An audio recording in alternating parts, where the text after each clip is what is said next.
Hello and welcome to another Smaulgld live stream. Today is July 8th. It is Sunday, 2018. And tonight the topic is, do you believe what's true, or do you believe what you want to believe? And that'll be the topic for tonight. But before we get into that, let's take a look at what happened or what will be happening. It's always interesting that on the weekends there's less news, as if less happens on the weekends. It's not really a case of less happening, it's more a case of fewer people are writing about it or commenting on it, or they're out doing other things, so they're not making news or writing about news. On the crypto side, cryptos went up today and then they went down. How's that? They bit of a spike and then recently they went back down. So Bitcoin is at 6,700, Ethereum at 486. It got close to 500. Litecoin at 82. It had gotten to about $85. Gold and silver flat all week and flat at the open in trading tonight. Gold up to $12.55, up $1.30, and silver at 16.03, up 3 cents. So not much movement in the precious metals this evening, or indeed for the past couple of weeks. And one of the theories we have on low sales on precious metals is the lack of volatility, the lack of people chasing a price higher or chasing the price lower to get the bargain. We're just seeing no interest in the precious metals on the physical side. And before we get to our topic, I was thinking about this today, that one explanation was, well, a lot of the money went into cryptocurrencies, and that was a rational explanation, that money went into cryptocurrencies. But the amount of money going into cryptocurrencies right now, the last few months, it's very low. The trading volume on Coinbase is going down each and every month. So it's more of a case, I think, the money is sitting on the sidelines. At one point, it was possible that you could say people were moving into cryptocurrencies. Cryptocurrencies were moving higher. They had taken some of the alternative investment dollars. But right now, there's not much in the way of investment dollars going into cryptocurrencies. We've seen about 800 of them or so have gone out of business, the ICOs. So there's a lesser number of cryptocurrencies to invest in, and that hasn't led to a surge in volume in trading for the more established cryptocurrencies like Bitcoin and Ethereum and EOS and whatever the other ones are, Litecoin and so on. So I'm starting to think that the concept that cryptocurrencies have taken investment dollars away is not a valid theory, because I think it's just no one's investing in cryptocurrencies or gold and silver at the moment. And that leads me to believe, though, however, that if there is some movement or there's some event, that you might see a big increase in the value of both. Because right now, both are not being traded, both are not being bought or sold very much. And I think that there will come a time, again, will they both regain their shine. It may be that the cryptos don't regain their path forward, and that gold does, or silver does, or just gold does, and then silver does, or gold, silver, and cryptos do. But I think that you can't have a flat, non-existent market for both cryptos and gold and silver, if indeed both of them are supposed to be alternative types of investment. When there comes a time for an alternative investment, a safe haven, whatever it is, there has not come on the scene a new one. You could argue the cryptos were, but and I wouldn't say cryptocurrencies are a safe haven. I wouldn't say it's digital gold or digital silver. I think they're speculative assets, but even for those who viewed them as an alternative to gold and silver, money's not going into either of those. All right, hello Silver Agent and hello Hubzilla. Smaller group tonight, but that's to be expected on a Sunday night. I want to play Database DNA, Crypto Roach Motel. Use your credit card to get in, but you can't get out that way anymore. Hard to trust exchange with access to your bank account. Yep. And hello, Silver Wolverine. What I believe is what's true. Okay. Well, I got a few examples here. I want to go through them. The Danish philosopher Soren Kierkegaard once said, there are two ways to be fooled. One is to believe what isn't true, and the other is to refuse to accept what is true. And I thought that was a very clever way of looking at it. Another thing, I put out a poll today, and what's got me thinking about this again, it's not just people's views on precious metals. It's even clearer when you look at people's views on Donald Trump. And what I noticed today is when people watch Fox News, or they want to hear about Peter Strzok, or they want to hear about Mueller, what they want to hear is that the investigation is a sham, and they're looking to hear something coming from somebody in an email that expresses bias, that shows that this whole thing is going to blow up. If you are against Trump and you watch CNN or MSNBC or read the Washington Post, New York Times, when you hear the word Mueller, you want to hear he's got something now, he's finally got something that's going to take down Trump for Russian collusion. And what I noticed is there's no room in the middle. No one thinks that they could possibly be wrong in their point of view. If you are against Trump, he has colluded with the Russians, and it's just a matter of time until your news source tells you that that's what's happened through the Mueller investigation on CNN or MSNBC. If you want to believe that Trump hasn't done anything, you will turn into Fox News and you will hear how this whole thing is a setup. Now, I happen to believe, trying to look at it independently, that there is far less reason to believe that Trump colluded with the Russians other than wanting to believe that, other than wanting to get rid of Trump. So I think in that case, it's a function of people wanting to believe stuff. They turn into their sets and they read the media that tells them what they want to hear. That's not to say that Fox News is always presenting things that are true. It's just that having looked at the source documents myself, it does seem to me that there's a more likely chance, but I'm open to perhaps there being collusion, but there's more likely chance that this thing was a setup.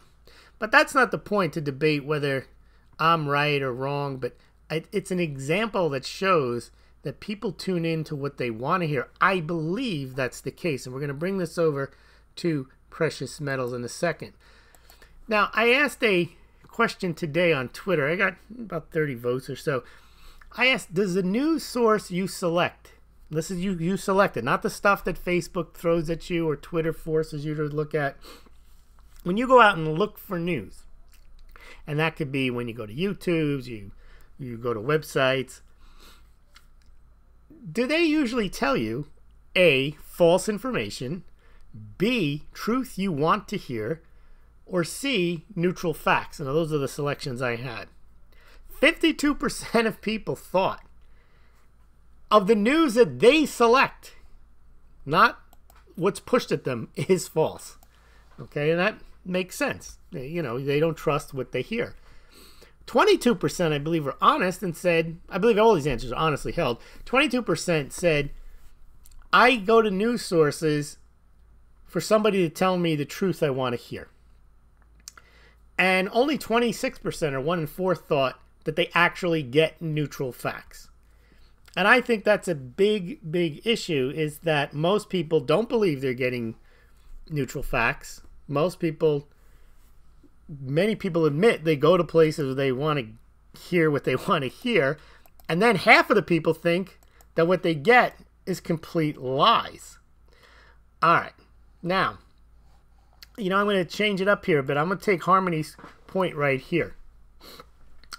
Harmony 369. And before I take Harmony's question, I want to play you something and then get your thoughts on it, because it ties into this whole idea that people believe what they want to believe.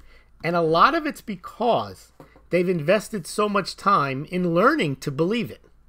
They've heard it, they learned it, they had it repeated elsewhere, then they repeated it themselves, they told others. Sound familiar? Like when you first started learning about precious metals and the gold-silver ratio, and you learned about if you had an ounce of gold in the Roman times, you could buy a suit. And, you learned that, and then you could still buy it today. So you've invested the time to learn this stuff. You heard it, learned it. You had it repeated to you. You repeated it to others. So it's got to be true. It's just that's the way your mind works. And then you resent somebody who tries to tell you it isn't true. You just like, he's an idiot. He's a shill. He doesn't know better. He's a sheeple. He believes stuff that I don't believe. All right. Now I'm going to play something for you and get your thoughts on this.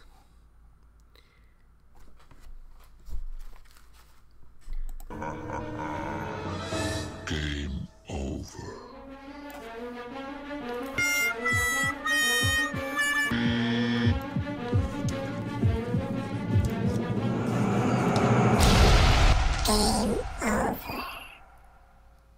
Hello and welcome to Smaulgld's Game Over Theory.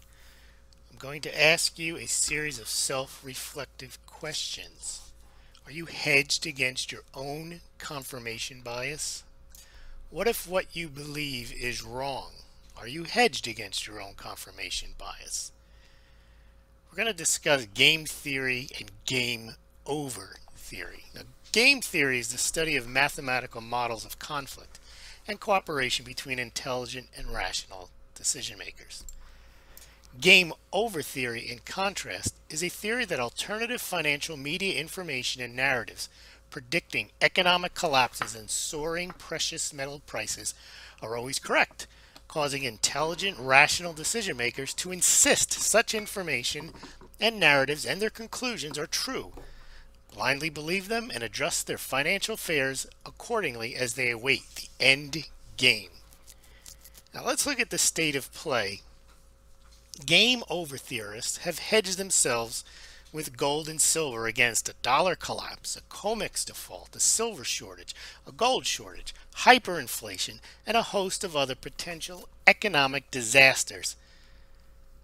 But aren't you hedged against the possibility that game over narratives may be partially or totally incorrect? Questions for game over theorists. Ask what, who, where, when, why, and how. Let's do the whats.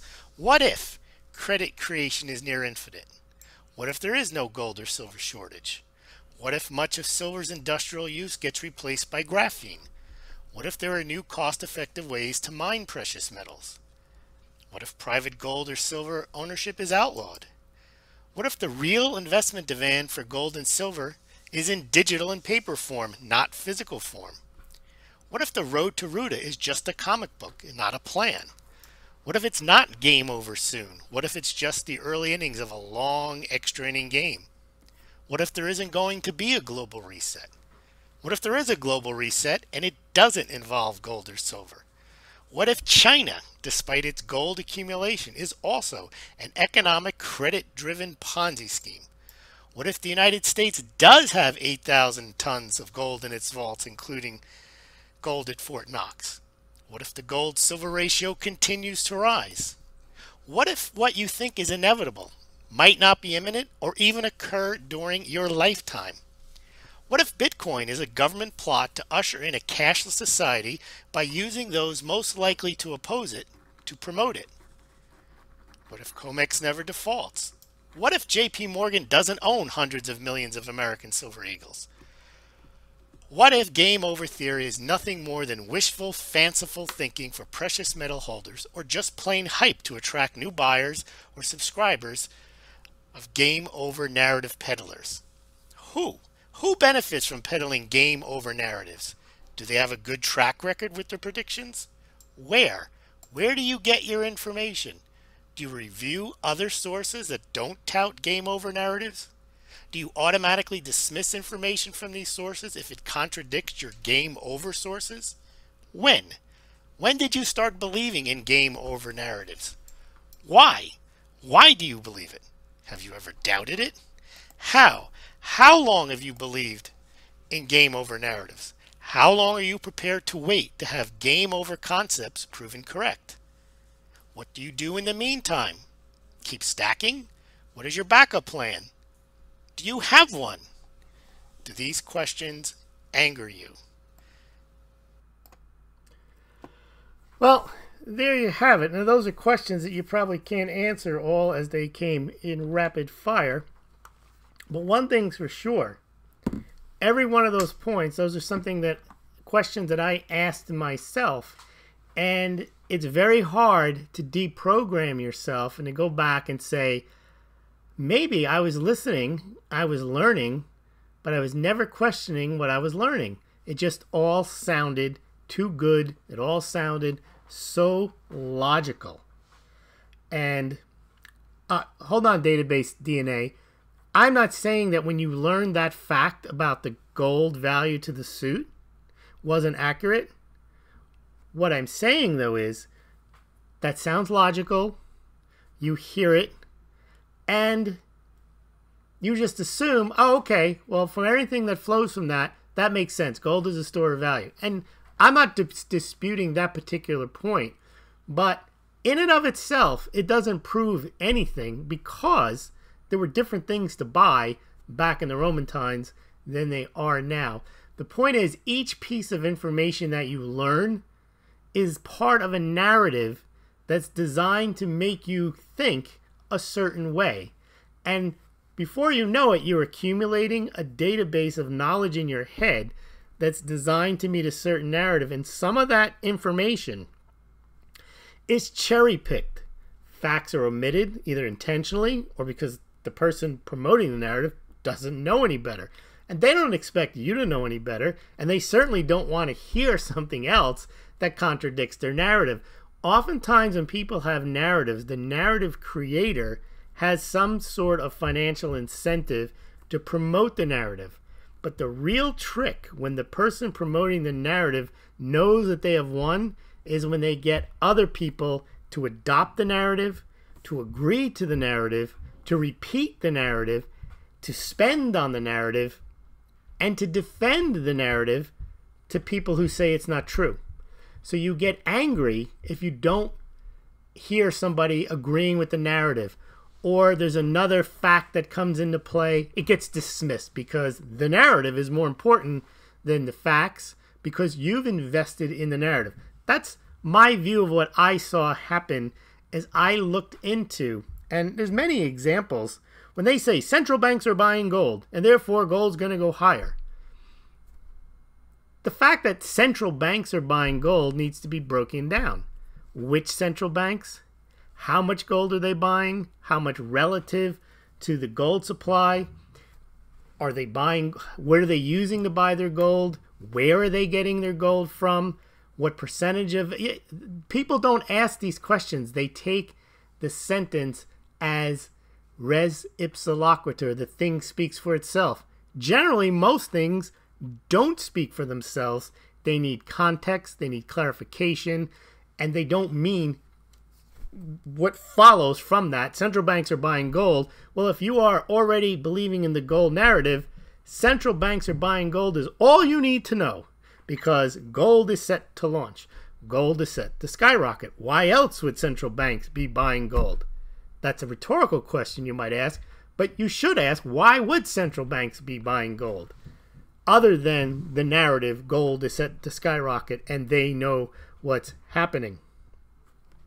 And as you're saying, Dean, I agree with the most important thing is a track record of the pumper.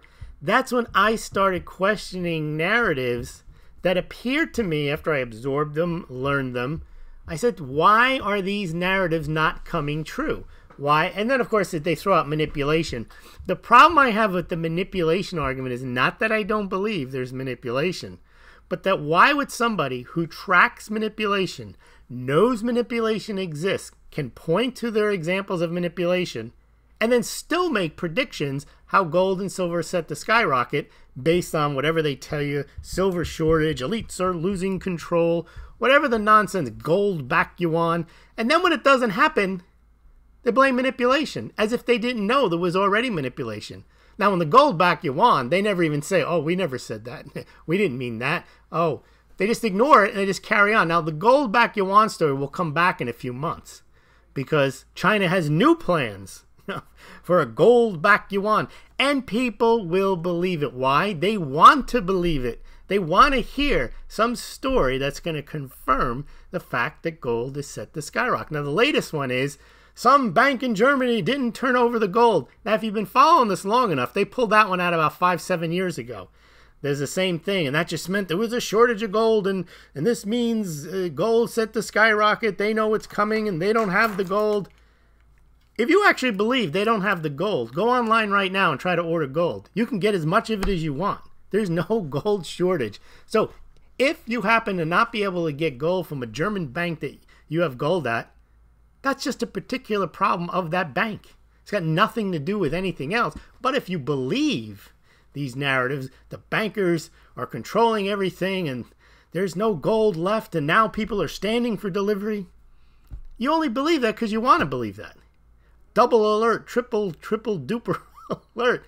And that's supposed to get you excited. Now, if I had put on this heading for tonight's YouTube, if I put alert, alert, banks defaulting on gold delivery, I'd have, instead of 15 people watching this, I'd have a few thousand because people want to hear it. They believe it. They're concerned about it. And why are they concerned about it? Do they have gold in a German bank? No, but they're tied into the narrative. All right. Well, there's so many examples. I don't need to go through them. My only point is that I hear things and you shake your head when you hear people say, the Fed killed JFK, and they're convinced of that. And then they'll tell you, the Fed killed Lincoln too. And you say, well, how did the Fed kill Lincoln? The Fed was invented, it created in 1913, and Lincoln got shot in 1865. Oh, well, it was the bankers. Yeah, I understand why you might think that. But the point is, they don't really think that.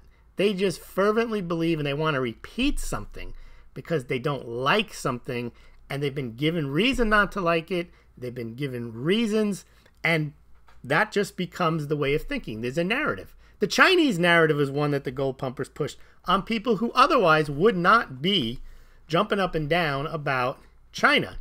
But because they created the Chinese golden narrative, Chinese are smart. They like gold. Sun Tzu says, all of a sudden they're this mythical place where they like gold and they're smart and they're going to crush the dollar. That's a narrative. The dollar is toilet paper, dollar collapse. No one tries to think the other way. Well, why? Maybe that isn't going to happen. Why hasn't it happened? No, you don't want to hear that. It's just a matter of time. Then they convince you. Another line is, it doesn't matter until it does. Or, they're not wrong, they're just early. And so you start to convince yourself it doesn't matter until it does. And that gives you the confidence that whatever narrative you brought into doesn't matter right now, but you know you've got the inside scoop. And what you're doing is very similar to what you accuse people who follow the mainstream media of. You've become a sheeple. You're just listening to somebody who repeats this stuff. It sounds good to you. You nod your head. You already agreed to it. You've been agreeing for 3 or 4 years.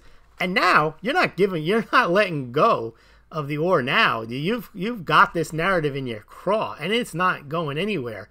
And you refuse. And the reason I can say all this is when I say you, I've done this. And you resent somebody trying to explain to you that maybe it's not true. God forbid somebody shows you data, someone explains something a different way. Your mind just shuts off. I'm not listening to that. And it's the same thing with in politics. You see it. And I think it's worse now than ever before because of the ability for people to seek out confirmation. It used to be you had 3 TV channels and they would feed you the propaganda and that was it. But now you got 5,000 YouTube channels. And if you want, you can go right now and you can listen to 20, 30 YouTubes about the gold back yuan or some silver shortage or COMEX default or you're not being able to get your gold from Germany, whatever it is. And that just makes you even more convinced because you've heard it, you learned it, you heard it so many different places. Other people are saying it. All right, let's take a look at some of the comments here. All right, we got Harmony now. More Silver Wolverine says, "What I believe is what's true." And that's what people believe, because we all think we're smart, and we all think that we've looked at things, we've analyzed them, and we've come to the right conclusion. Harmony 369. More people believe that gold is money than silver is money. This is unlikely to change, in my opinion, making the gold-silver ratio unlikely to close. Thoughts? Yes. Now, there's a counter-narrative that has been promoted by, we talked about this last night, some of the very prominent precious metals channels that came along around 2008, 2009, and they were promoting silver. Now, silver historically has been the devil's metal. It's been pocket change. It has not had the allure that gold has had. Thousands of years of that. Not that they didn't use silver for money and as change, as a medium as exchange for years and decades and hundreds of years and centuries and so on. It just never had the same cachet value. And in fact, it was considered the common man's gold. It was never considered this at the same level of gold. Look at Smaulgld just look in folklore. They say silver and gold, but mostly they're going for the gold. And that's not going to change just because you see 1,000 videos telling you how useful silver is. Imagine if there had been channels that had decided that copper really, really needed an advocate. And they were going to sell you copper. And it made sense. They were going to make money selling you copper. So they were telling you how copper conducts electricity. Copper's still used as money. Copper's been used as money forever. Copper's used in buildings. It's essential. We can't get water without copper. And they just went on and on and on about copper, silver ratio, copper tin ratio. And they made you believe that copper was the most essential thing. It was undervalued. It was manipulated. Copper bullet, copper shield. You make bullets better out of copper than you can out of silver. You'd be believing to this day that the world runs around copper and that only idiots like silver. Or only people who don't know any better like gold, or worse, people who like paper instead of copper. Well, they just don't know what's going on. Because if they knew their history, they know that copper has been around since the time of the Bronze Age. And you can see where I'm going with it. You've just been convinced that whatever you believe has been what's been available for you to believe, and has been repeated so many times that you think it's second nature. And the gold-silver ratio, Harmony, I've looked at this. I've heard misinformation, people telling people that the gold-silver ratio needs to be 16-1. It was always 16-1. The only time it was 16-1 was when they set it at 16-1 to accommodate the people who wanted to buy metallic standard. The market generally is not 16-1. Look at charts over the last 300-400 years. It's rarely everything close to 16-1. But then they insist there's this relative rarity, and that therefore relative rarity means the price should be 16-1. And the markets have just been screwed up for 350 years. Because the price of gold hasn't been 16-1. Price of the last time the gold-silver ratio was 16-1 was for about 10 minutes in 1980, when the Hunts brothers were capturing the market, and the closest it's been since is 32-1 for about 20 minutes in 2011. Since then, it's averaged, since they've allowed Americans to own golds in 1974 at the end of the year, the gold-silver ratio is well above 50 average. And has been. And they just keep telling you, silver's so useful. Silver is rarer than gold. Why I am buying silver. Silver has so many uses. Silver is used in electronics. Okay, so what? How much silver is used in electronics? How much gold is used in electronics? What do people use silver? They've just convinced you, and then people get mad when you tell them maybe the gold-silver ratio is never going to 16-1. Then they think, well, you don't have the inside information that they have, because they've watched a bunch of YouTube channels, people promoting silver, that are telling you silver's the most important thing in the world. We couldn't live our lives without silver. You could say that about aluminum, tin, copper, but no one does, so it must be silver. Hubzilla, my medical malpractice defense lawyer and witness coach both swear Mueller's a good guy.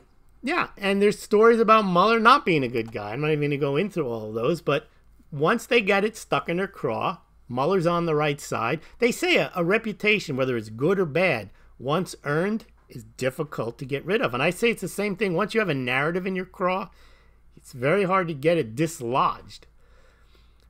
All right. Hello, Gusta Broken. He always threatens not to show up, but then he stays up late there in the Netherlands and shows up every night. Thanks for joining us. All right, let's see. Harmony retracted a message. I wish I knew what it was. Database Dean, I agree with you. The most important thing is the track record of the pumper. Now, you could be right for the wrong reasons, or you could actually be right and be disseminating proper information and still be wrong on price predictions. But generally, what I see is when somebody is pumping, they are pumping a narrative even more than they're pumping silver or gold or whatever it is. They're trying to convince you that these are the selected facts that you need to know, and you're going to tune in and hear them, you're going to repeat them, you're going to learn them, and you believe it to be true. And you don't want to hear information that says that it might be true.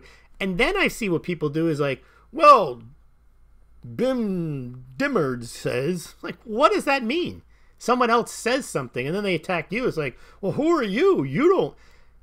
And now they're at the point where they have no independent thought. They just figure, well, authority said something. Now, this is the type of, quote, sheeple mentality you would hear. Someone in authority says something. It could be wrong. If Einstein told you 2 + 2 is 5, and then you say, well, that can't be, and they say, well, Einstein says so. Well, I'd be willing to say Einstein's an idiot in that particular example. But most people aren't. They heard it, and they don't want to hear anything else because either they believed it because it was a narrative, or they believed it because it made sense to them. And now when it doesn't make sense to them, they still want to believe it, so they believe, well, Einstein said it. All right, crackheads, 4.4 million unemployable scroungers. What is this, Gusta Broken? Are you staying on topic here? I don't know. All right, Annabelle. Me personally, I think everyone's better off putting their dollars Aubrey property. I don't know what Aubrey property is. Well, you'll tell me. And stocking up on necessity and lights in case of a zombie apocalypse.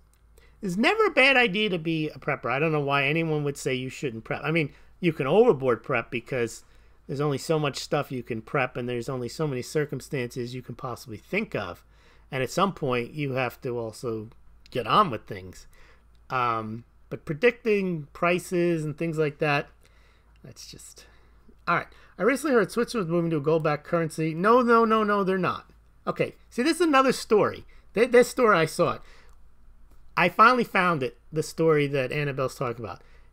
It was a Swiss fund that decided to buy physical gold instead of holding futures contracts. That's got nothing to do with Switzerland going to a gold-backed currency. Switzerland has no interest in a gold-backed currency. It was a fund manager who thought it made sense to have gold, physical gold. Switzerland sold 60% of their gold in 2000. Switzerland debases its currency left and right. Switzerland rejected the Save Our Swiss Gold initiative back in 2015 or 2014. Switzerland prints francs and buys U.S. equities. They're not anywhere near a gold-backed currency. But the gold-backed currency is another pumper tool. We had the gold-backed yuan game changer. Now they're trying to hint that. I mean, there's no evidence for a Swiss bank gold currency. If you go and look at those YouTubes and read those stories, they even tell you they're talking about a fund, a Swiss fund that has nothing to do with backing the franc. But that doesn't stop people from saying those types of things. Okay. Database, DNA, what are you saying? People think they're smart, and as long as they can find someone else who believes the same, they turn their brain off and consider it settled. And the person who agrees with them, they think they're smart. So this concept, Chinese people are smart. They like gold. Americans are stupid. They don't buy gold. China's smart. I hear that all the time. They're not any smarter than anyone else. And by the way, it's a myth that the average person in China wakes up and runs down to his coin store and buys gold every day. That's not, from what I've heard from people, that's not true. Now, there's people who insist it's true. That's all they're doing. China and Russia, they're buying gold hand over fist. That's what you hear. That's what they're doing. That's their main goal in the world. It's their geopolitical view. It's their economic view. It's everything. All they're about is gold. That's what they do. They wake up and they look for places to buy gold. Why? Because they are smart. And they're not like Americans who don't understand gold. So if you like gold, you're smart. And if somebody else likes gold, well, they're smart too. Easier to fool than convince them they've been fooled, and nothing else. SIL, AG, EXG. Those are mining shares, I believe. Yes, AG is First Majestic, EXK, Endeavor, SIL, and I think that's Silver Miners. Okay. Carl Joseph DeMarco. I probably believe some of both, and sometimes don't even know what is true or what to believe. Well, one thing that's easy to find out. Someone's opinion you can't prove or disprove. But what you can do is you can look up a lot of the factual basis for what somebody is saying. You can look up, like for example, when they say the SDR is going to be a global currency because the IMF wants it to be. But they haven't looked at the voting structure, or they purposely don't want you to look at the voting structure. The IMF just can't unilaterally decide. There's no such thing as the IMF. There's a board of governors, and the United States has an effective veto right over any type of change to the articles of the IMF that would make the SDR a global currency or reserve currency. But that doesn't matter. They've told you facts. And it's the same with many of these facts that they tell you. They're either omitting a fact, they're misstating a fact, but their opinions then flow from what they've told you, which you have to accept. And their opinions might not even naturally flow from what they tell you. But because you haven't thought about it yourself, and the person either talks fast or says it a lot, and other people are saying it, well, they're all saying it, it must be true. Well, again, that's the way the sheep work. FBI here we go. A week before 9/11. That's the other thing. A lot of conspiracy theories. Here's one. United States has no gold. Ha ha ha. Yeah, we know that. United States has no gold. Yeah, I heard that one. Yeah, we all know that. You don't know that. You really don't know that. You think you know something. You think you're in the know when you say the United States has no gold. There's no other possibility other than the United States has no gold. Now, why would the United States have no gold, be as stupid enough if it mattered not to have any, when they could easily print up as many dollars as we've seen they've done? If somehow the United States lost its 8,000 tons of gold, you don't think they couldn't go out and get more of it? Oh, no, because they would find out about... No. India imports 900 to 1,000 tons a year. Transparent, doesn't move the market whatsoever. So if for some reason the United States didn't have the gold, and for some reason the United States needed to have the gold, for whatever reason, well, because they want to march it out into a stadium and show people. But the point is that why do people insist they know something? The reason they insist they know it, they've been given evidence by somebody who wants you to believe something. They repeat it, and then they think they'll get you to repeat it, and they'll get you to think you're smart because you repeat it too. All right, Harmony. It was Bart Simpson. Bix should get a dose of your information in regards to your clip played earlier about checking one's thinking. What's interesting is there's two commentators that believed in silver so strongly to the detriment of gold. Now you have to wonder, really? Gold is not worth anything? It's silver? Everything is silver? Why would you believe that? Do you have an incentive to believe that? I don't understand.